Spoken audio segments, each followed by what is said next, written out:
processando muito, assim, tudo isso que aconteceu. E cada dia que passa, bate um cansaço, assim, muito grande, assim. Nem gosto de falar isso porque eu acabo ficando emocionado, sabe? Mas, tipo assim, eu tô muito cansado. Oi, gente, dando continuidade à nossa série, o meu convidado de hoje é o Caio Revela, que há 3 anos produz conteúdo para a internet sobre autoaceitação, antigordofobia e moda plus size. E há poucas semanas ele sofreu um ataque através de fake news essa que chegou até a sua mãe. E essa notícia falsa falava que o Caio tinha morrido. E no vídeo de hoje é sobre isso que nós vamos conversar. Vamos lá. Como foi acordar naquele dia e receber e ver que o seu celular estava lotado de mensagens por conta de uma fake news, assim, por uma falsa notícia onde atestava que você tinha morrido? Foi muito difícil. Eu acho que o objetivo dessa pessoa, né? Eu acho que ela não sabia a proporção que isso ia tomar. E quando eu vi o meu celular cheio de mensagem, a primeira coisa que eu pensei é, tipo, eu preciso avisar as pessoas que gostam de mim que eu tô vivo. E além disso tudo, minha mãe, ela tem pressão alta, sabe? Será que se minha mãe realmente tivesse passado mal, como que ela ia pro hospital nesse momento? Como que eu ia sair daqui de São Paulo e ia pro Rio, tipo, visitar minha mãe? Se tivesse acontecido realmente alguma coisa mais grave em relação a isso. Eu tô processando muito, assim, tudo isso que aconteceu. E cada dia que passa, bate um cansaço, assim, muito grande, assim. Eu tô muito cansado. Tipo assim, nem gosto de falar isso porque eu acabo ficando emocionado, sabe? Mas, tipo assim, eu tô muito cansado, muito cansado. Eu me senti muito vulnerável, muito exposto, desamparado, assim, de alguma forma, até mesmo em relação à questão das plataformas, assim, sabe? Sobre essa importância da plataforma estar junto, assim, com o criador de conteúdo de minoria, assim, para apoiar e para ser realmente suporte. E acaba criando também uma coisa do tipo, até mesmo os seguidores falaram, cara, pra que eu vou denunciar um negócio, tipo, se nunca dá em nada, se nunca, sabe? E eu acho que isso é muito importante. Eu tive um dia desses que eu tava realmente pensando sobre isso e eu Sim, vou com fazer um certeza. vídeo também sobre isso, falando sobre a importância das plataformas realmente entenderem a importância do nosso conteúdo e delas definirem se elas realmente querem que a gente esteja na plataforma ou se elas não querem que a gente esteja. E se elas querem a nossa presença, se elas querem as nossas ideias, o nosso conteúdo e tudo que a gente traz, que elas pudessem pelo menos garantir uma segurança, assim. E o ataque foi tão grande que até os haters entraram no meu Instagram e estavam falando e confirmando para os meus seguidores que eu tinha morrido mesmo. E isso está tudo registrado na foto do dia, né, que eu tinha postado no dia. E as pessoas, olha, sinto muito, mas a baleia morreu, sabe? Tipo assim, é esse nível de comentário, sabe? E honestamente, tipo, eu ouço piadinha, tipo, em relação ao meu corpo desde quando eu era criança, sabe? Tipo assim, eu tenho 31 anos. Pelo menos uns 20 anos eu ouço isso. Então você acredita que os ataques que você sofreu, eles vieram por conta da gordofobia, Com então, certeza. assim. Se você for pegar, se você ver tipo, a notícia que fizeram realmente, a causa da minha morte foi obesidade. Poderia ser qualquer coisa, poderia ser, sei lá, atropelamento, poderia ser afogamento, poderia ser qualquer coisa. Mas quando eles botaram obesidade lá, eles tentaram, tipo assim, matar não só tipo o meu corpo físico, mas tudo que eu represento, todas as ideias, toda a minha luta. E pegaram uma foto de um homem gordo, provavelmente daquele programa Quilos Mortais, e fizeram uma colagem da minha foto com a dele, dizendo que eu tinha sido internado, deram até o nome do hospital e que a causa da minha morte foi a obesidade. Então muita gente falou assim, lógico que eu sabia que isso ia acontecer. Para você ter ideia, Gabi, tipo do nível que é, já fizeram até bolão na internet para saber com quantos anos eu iria infartar. Ver gente triste que não era fake news, teve esse feedback também. Você falou sobre a sua família e eu queria saber se você acha que essas fake news elas representaram algum risco para sua família, né? Você falou da sua mãe, ela recebeu essa mensagem de que você tinha morrido ou ela não recebeu e aí você conseguiu desmentir antes? Ela chegou a receber essa mensagem. Minha mãe recebeu essa colagem. Tem várias versões assim da colagem da noticiação da minha morte.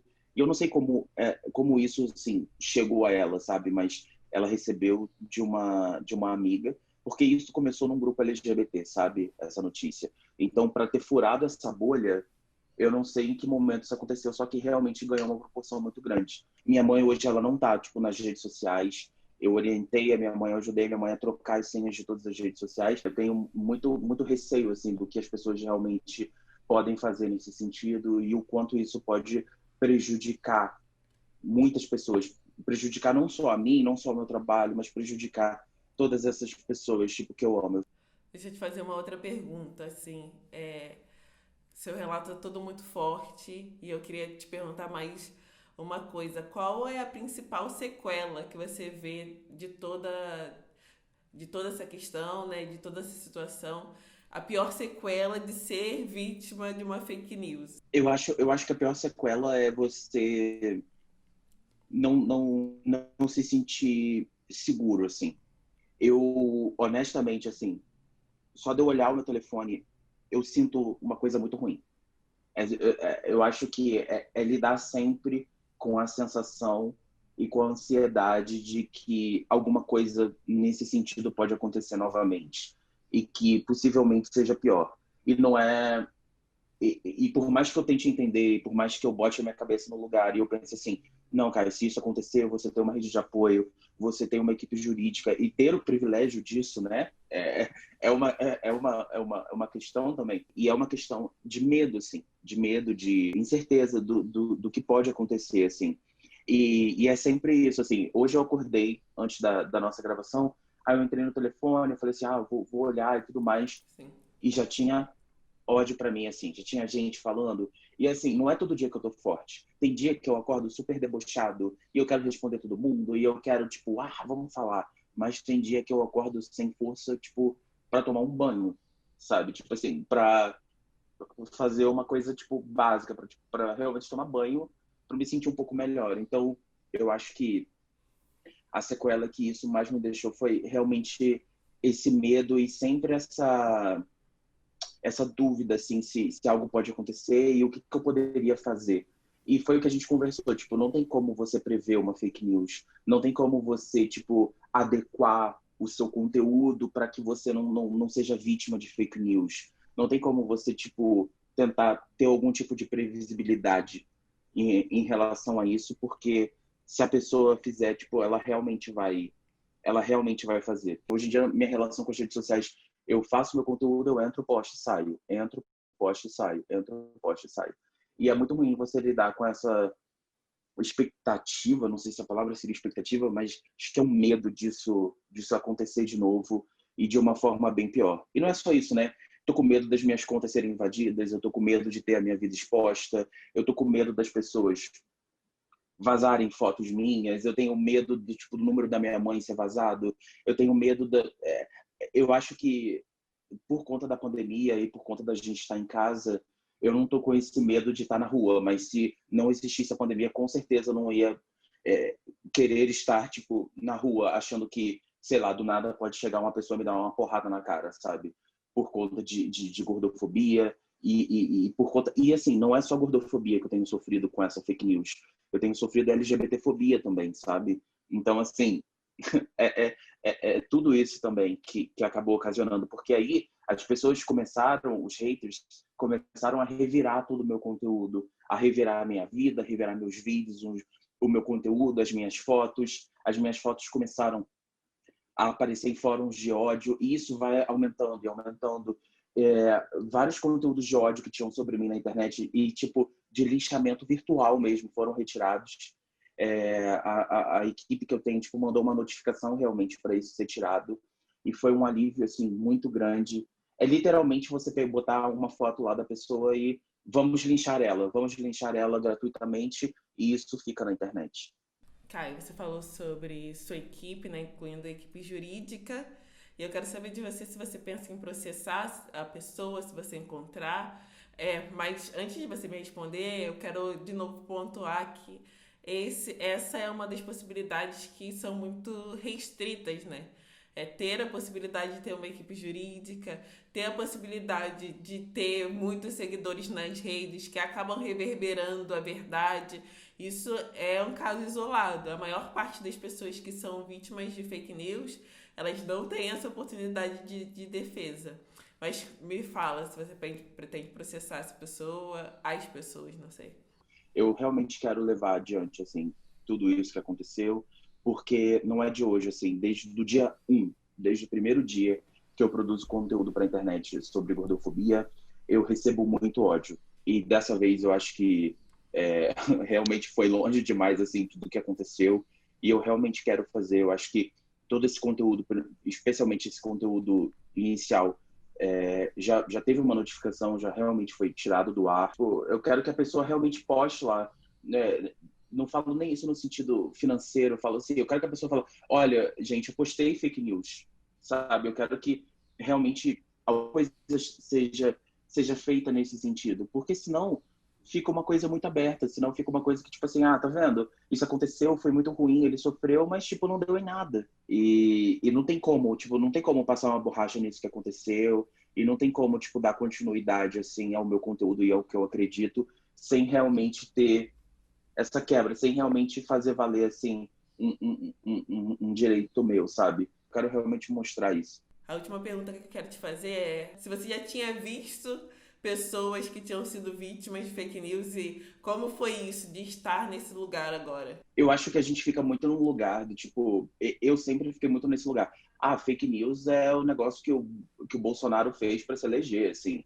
Fake news você vai receber no WhatsApp e só quem lida com fake news, só quem vai acreditar nisso realmente são vovós do Facebook, assim, não falando mal de vovós, inclusive eu amo todas. Mas assim, eu acho que só quem, sabe, só quem vai acreditar realmente são vovós, assim, tipo, pessoas, que isso, tipo, não vai acreditar. Isso é uma coisa, tipo, muito distante, assim, sabe? Isso é uma coisa que a avó do meu namorado recebe no WhatsApp dela. E foi uma coisa que, tipo assim, realmente fake news é uma coisa muito mais próxima da gente do que a gente pensa que é, sabe? É muito próximo da gente, realmente. E eu acho que o que eu tiro disso tudo que aconteceu é nessa importância, tipo, da gente realmente se proteger e nessa importância da gente realmente contar com o apoio, assim, de outros criadores e do suporte, realmente, assim, das pessoas, sabe? Da gente se proteger ao máximo que a gente conseguir e da importância da gente realmente falar, sabe? Realmente falar sobre tudo isso que aconteceu. E uma coisa que eu espero de verdade é que mais espaços e veículos sejam abertos para a gente discutir sobre isso, discutir sobre gordofobia, discutir sobre fake news e mostrar o quanto isso é importante. E me coloco também à disposição das pessoas que são vítimas e que foram vítimas, se eu puder ajudar de qualquer forma, se eu puder passar qualquer coisa, se eu puder ajudar, saiba que, tipo, a pessoa realmente pode contar comigo, porque realmente só eu sei o quanto o apoio que eu tive, tipo, mudou tudo, assim, o quanto o apoio que eu tive foi fundamental. Caio, muito obrigada, muito obrigada. Eu sei que é um tema sensível, você acabou de passar por isso, mas eu quero muito te agradecer porque você aceitou o convite para falar sobre toda essa situação envolvendo fake news e a sua vida, né, e a sua família. Eu desejo muita força para você nesse momento, assim, para você, para sua família. E é isso, gente. As redes sociais do Caio vão estar aqui embaixo para vocês seguirem. Muito obrigada. Como vocês viram nesse vídeo, as fake news causam dores reais em pessoas reais. E nos outros vídeos vocês vão ter a mesma percepção. Eu vou deixar o link aqui em cima para vocês olharem os outros vídeos da série. E é por isso que eu acredito que a chamada lei das fake news precisa respeitar a dor dessas pessoas e garantir que a informação verdadeira, a informação factual, chegue em todo mundo que recebeu a informação falsa. Nos outros vídeos eu já falei um pouco sobre isso com vocês, mas nesse eu quero reforçar. Eu defendo que as plataformas sejam obrigadas, sim, essa é a palavra, a garantir um mecanismo no qual a pessoa ofendida ou alguém que tenha o seu direito à informação, à saúde ou à não discriminação, se algum desses direitos for violado, é necessário sim que as plataformas distribuam a informação verdadeira, factual, para as pessoas que receberam as fake news. A gente precisa entender que é somente com a informação que a gente vai conseguir combater a desinformação. Eu quero muito que vocês passem a defender essa ideia também, que vocês entendam mais sobre o assunto. Eu vou deixar vários links aqui embaixo para vocês entenderem, se inteirarem e participarem de forma ativa nesse processo de pressão mesmo e de combate à desinformação. É isso, eu espero que vocês tenham gostado do vídeo. Se gostaram, não esqueçam de curtir e se inscrever aqui no canal e até semana que vem. Tchau, tchau. Um beijo.